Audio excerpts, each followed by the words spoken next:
Even more destructive changes may be on the way to the Magic Kingdom at Walt Disney World Resort, taking away everything you know and love about the Americana that Walt himself was ensuring would be in his wonderful theme parks. Today, we'll tell you what might be on even more of the chopping block and why it might knock the Disney stock.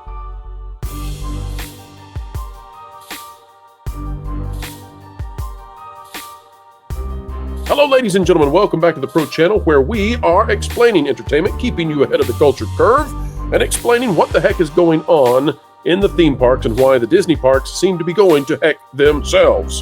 Joining us today, we've got Vash Sky from That Park Place and That Pod Place, also known as T3PO, as well as Jonas J. Campbell, who is the investigative reporter and host of That Park Place. Gentlemen, welcome to you both. Thank you. It's a great, big, beautiful tomorrow, but let's hope that Disney tries their best to keep it that way. That's right, and folks, we'll get straight to it. As we do, you click the like button. We knew that Frontierland is well headed for the chopping block, apparently at Magic Kingdom, unless they get cold feet. And they might. This is big enough and the backlash is loud enough that they might actually be afraid to do what they've been planning to do to Frontierland. But there's two other areas of Magic Kingdom that they're after. One being Liberty Square, the other being Main Street USA. We've got some information about that. We'd like to bring it your way right now, folks. And here we go.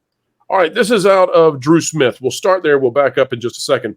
But Drew Smith is at Drew Disney Dude, and he's earned some respect from me because he was a major fan of Tiana's Bayou Adventure. I don't hold that against anybody. I mean, if you want to be a fan of something, that's fine. The ride doesn't work. He switched to being critical of Disney when it didn't work. That's a positive. And then he came out and said basically this Rivers of America change where they're going to destroy so much of Frontierland that it sucks. So kudos to Drew Smith on not being one of the cupcakers. You know, the people who are true shills, who will never, ever say anything negative about Disney for fear they will lose their media pass, those are the people who are not truth tellers. But Drew Smith gets major accolades from here. He says, my understanding is that in addition to Frontierland and Tom Sawyer Island, Disney recently documented Liberty Square as well. Liberty Square was not included in the announcement of the removal of Tom Sawyer Island and the Rivers of America, yet it could be a part of the transformation of Magic Kingdom Park. While we don't know why this documentation was done yet, it could be a sign that changes are on the way to Liberty Square in addition to the Cars-themed attractions in Frontierland. And of course, you can see there the beautiful ambiance of the river passing by not only Liberty Square and the castle in Frontierland, but also Haunted Mansion, where it is performative as the Hudson in terms of what it relays. Tommy Macklin says the Walt Disney Company, which has traditional American values in its DNA thanks to Walt Disney's love of America, should not be run by people who clearly hate America. Removing Liberty Square would be another example of Iger demonstrating how much he loathes the values of Walt.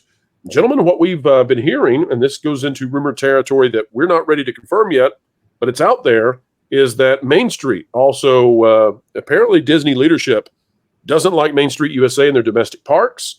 This is Disneyland and Walt Disney World. They would prefer that it be Mickey Avenue like it is in the China parks. Now, again, folks, that's rumor that's out there. That's not coming from us. We're working on trying to corroborate that. We have heard some things about Main Street. But I just want to say, if that's the case, then that's three. Count them three lands, and the only three lands that are based in Americana and American history and a nostalgia for what America could be, maybe even a longing for the future that America could be. You've got Frontierland, which is sort of the envisioning of taking American colonialism across the continent. They don't like that.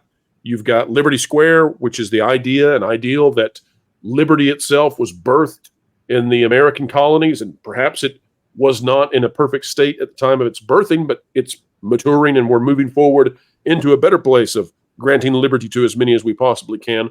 That's the idea of Liberty Square. That's the celebration there. They don't like that. And then you've got Main Street, which is the remembrance by Walt of sort of an idealistic capturing of his childhood, the turn of the 20th century, the entrepreneurial spirit of America at that point. And I'm not sure they appreciate that either, although they do surely love money and they love capitalism. I'm not sure they love small town USA. You know, I think that I think capitalism is probably not the correct word for what they, I think they really probably read Animal Farm at a young age and identified with the pigs. Yes, yes, I think Bob could identify with some pigs, and pigs need showers. And we're not calling Bob a pig, by the way. Vash, help us out with this. Have you heard anything about Liberty Square and what might be happening? This is all over X now, and I Yeah. don't have anything on this, which is a rarity. I'm trying to get some stuff on it, but people are talking, people who say they have contacts. What do you have? Hearing some rumblings definitely about Liberty Square, and also too about Main Street USA. Look, I mean, you just laid it out there beautifully. These are now what, 1, 2, 3 lands in a row here that really harken back to that kind of Americana feeling, which is crazy to think that these things could be reimagined in the first place, because Disneyland, at least it's on the dedication plaque, it's supposed to be dedicated to the hard facts that have created America, and yet we're going to go ahead and change these. And by the way, folks, this also follows, well, the reimagining of Splash Mountain, which was kind of an American folk tale. At least that's where its genesis occurred. So, you know, it's really like, what, 4 attractions in a row that we're really talking about perhaps getting reimagined entirely to take it away from the Americana setting, which is just absolutely tragic. We obviously know the issues that lie in the Hall of Presidents, right, and how they've redesigned that attraction in order to invite the most recent presidents, which are obviously there are pockets of the country in which they are controversial, and so they've had to assign a security guard in that attraction there, redesign it completely in order to keep people from rushing the stage and so forth. It's been a very, very interesting couple of years for that attraction, so I can kind of see them looking to say, hey, look, listen, maybe we don't necessarily continue this attraction. It would be a huge loss. If the presidential election goes in a particular direction, they do not want to update it. Is that correct, Vash? Right. Yeah. I would say so. Yeah. I mean, they were hesitant about updating it the first time, and what I mean say the first time, I was saying back in 2016, because, well, obviously they envisioned a different outcome, and that outcome didn't actually happen. And there were talks and rumors at the time then that maybe this thing doesn't actually make it past that election, which is fascinating, Vash, because it appears to me that if one side wins, there's questions of whether we should shut down the Hall of Presidents. If the other side wins, then everything's hunky-dory and we move on with our lives. So, we're not here to get political, but I'm just saying there's something interesting about the expiration date on this attraction over and over. Right. Absolutely. Well, I mean, think about it too, right? I mean, if the election goes a certain way, you could be looking at the first female president and so forth. That's something that absolutely this company would like to tout, and so that's right. And they would never destroy it then. I mean, you can think about the PR. Right. So, okay, so that's a bizarre thing. And Jonas, I'll bring you in on this. That's a bizarre idea that Disney would be stuck in a PR nightmare if they tried to get rid of Liberty Square and tried to get rid of the Hall of Presidents at the same time you have the first female president. Like that, it would tie their hands. There's no way. So it seems to me that some of this Liberty Square talk comes down to whether or not Disney thinks Liberty's going in the right direction for them. If they were going to get rid of Liberty Square, they would have to announce it within the next 2 months. Because if they explain that. What are you talking about? Well, because Election Day in America is the first Tuesday in November. Now there is some question, of course, about whether or not the election will be settled in the first on the first Tuesday in November. But there's no way that they're going to announce that they're taking down Liberty Square in the next 2 months. They would have to be insane. After the Frontierland and Rivers of America debacle, I don't think that there's anyone at the Walt Disney Company right now that wants to put their hand up and say, you know what, now is the time to get rid of Liberty Square. What I think might happen is when they start to, if there's any way that they do this, they start to solidify it right about the time where they say, oh, well, we're not going to get rid of the Rivers of America. We're going to move this, 40 feet over and start taking up chunks of Liberty Square, because Rivers of America flows past Liberty Square and into Frontierland. It's difficult because it's a donut there in that area to quantify all of this because Haunted Mansion is essentially part of Liberty Square. Right. So you have Haunted Mansion, you have the Columbia Harbor House, and you have the Hall of Presidents. And of course the riverboat, but it's not usually thought of as a land because you have Adventureland, Frontierland, Tomorrowland, Fantasyland.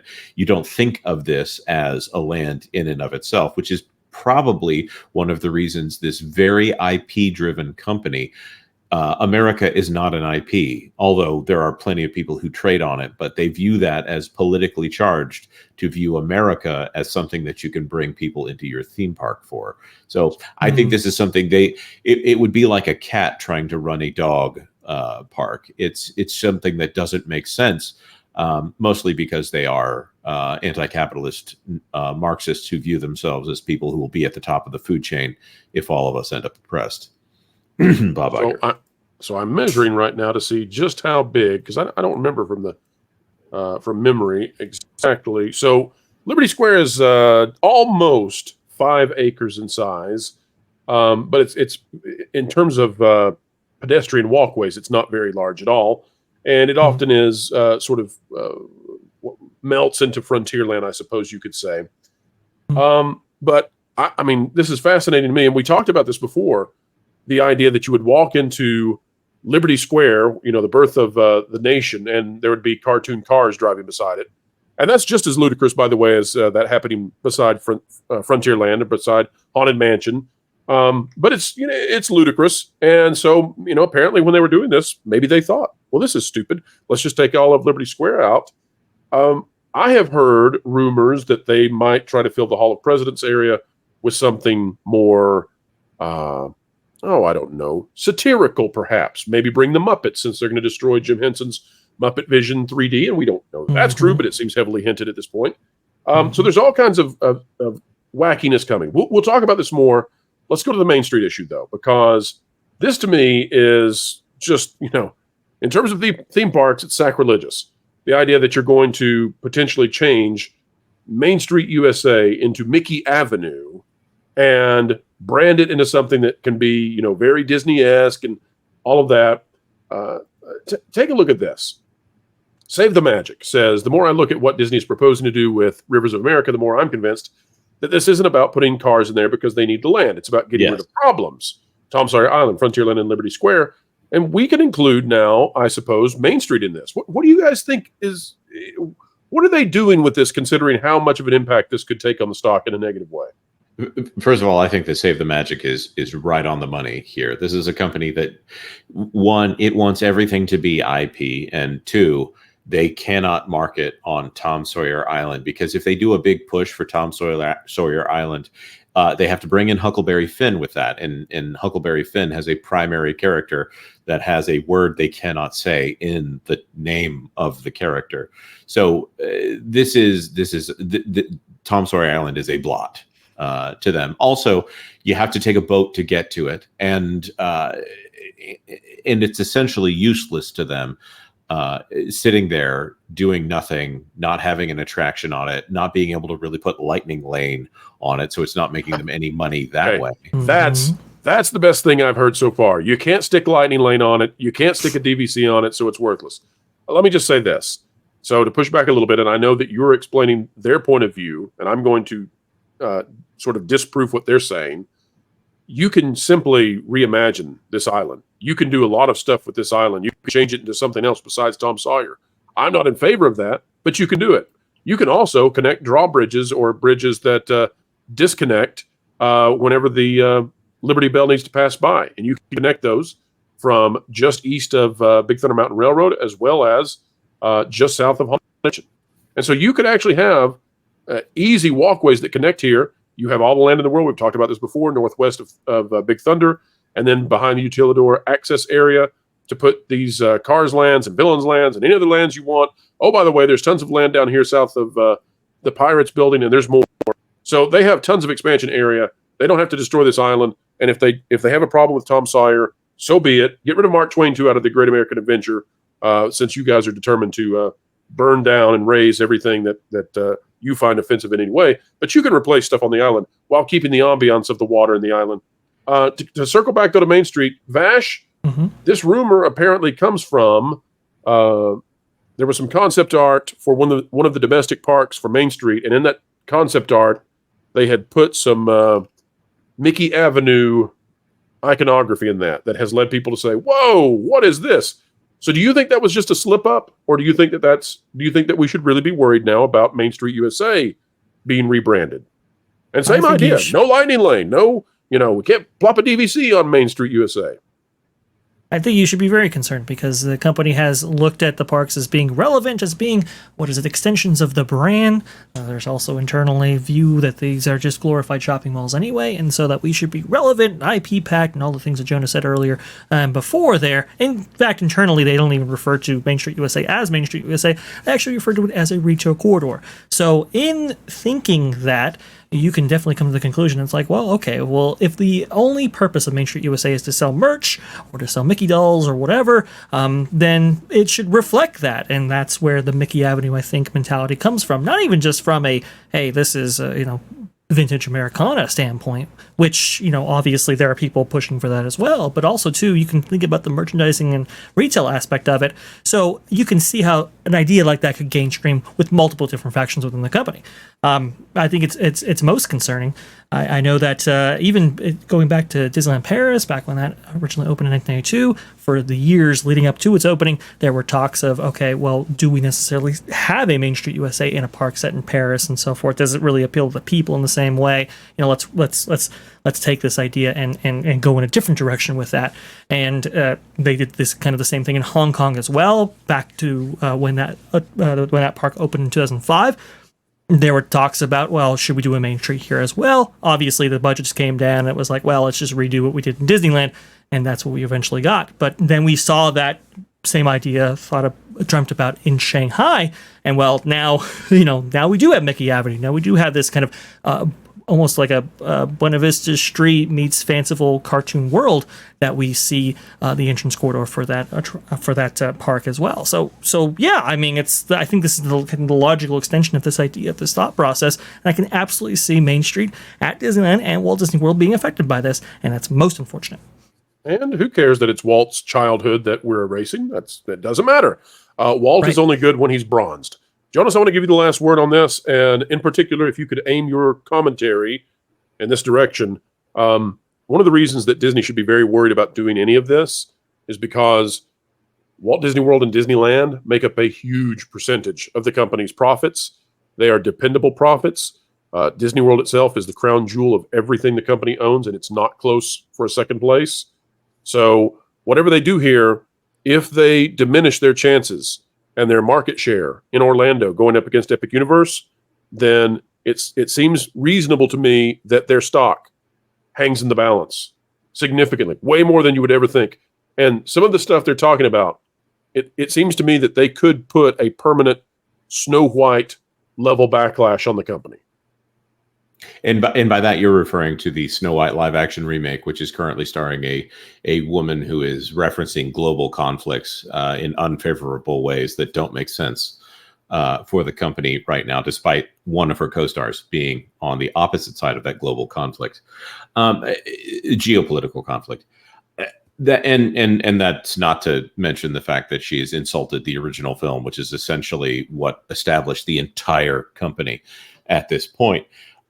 So yeah, I think destroying the park is a bad idea. If you look at how long it took them, and of course there was a global pandemic in the middle of all of it, but if you look at how long it took for them to fix, quote unquote, fix Epcot, that park had walls up for, I want to say, 6 years, and turning Magic Kingdom, which is the most profitable park in the most profitable resort in the most profitable area of the Walt Disney Company, putting a large portion of that behind walls for an extended period of time in order to, what Walt would say is plussing the park. What it's in actuality doing is cutting out something beautiful out of this park. I think that's going to enrage a lot of longtime Disney fans. They're going to be creating an acolyte situation where even the original Star Wars fans hate that show, and now the people who are the quote unquote new Star Wars fans, as small as that segment might be,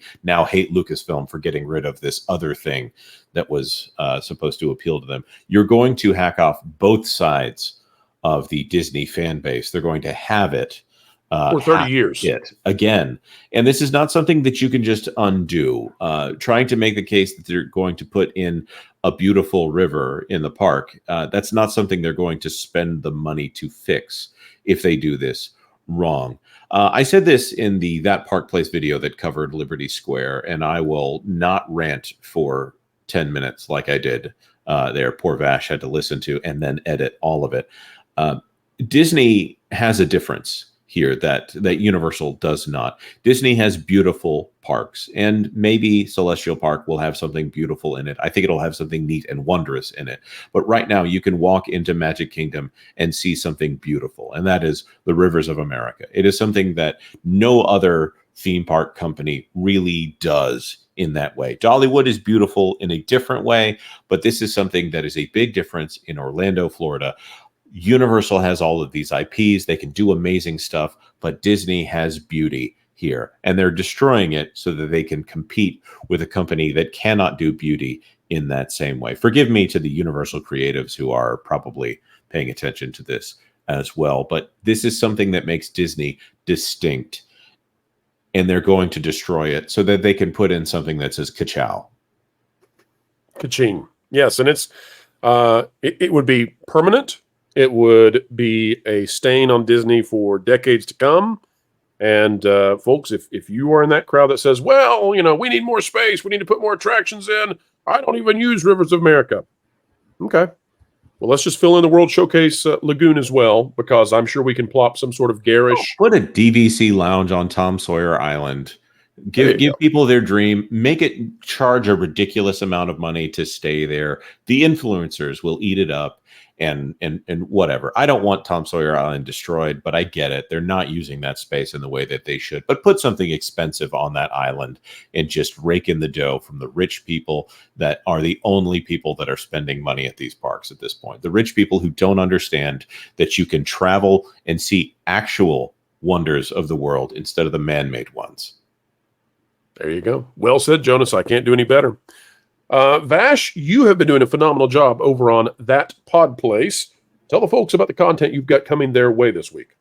Oops, absolutely, 100%. So Dr. No is going to be featured as the next genre guys on the channel. Should be up by the time you're actually viewing this on here on WDW Pro's channel, which, by the way, if you want to get access to genre guys as soon as they are released, go over to Pro's channel and see that if you have a membership. But after 90 days, it comes over to That Pod Place, and we do some spritzing up of those things to make it as enjoyable as possible for you guys at home. We also have T3PO live every single Tuesday at 2:30 p.m. Eastern on Tuesdays. So definitely check out that and Hollywood Backlight with Lou and you. We're going to be changing that to Saturday for not only this most previous Hollywood Backlight, but also the next one coming up here because, well, I am traveling on Sundays. So 2 p.m. on Saturday, that's Eastern time. You can find us there as well, and content every day featuring highlights from both That Park Place, T3PO, and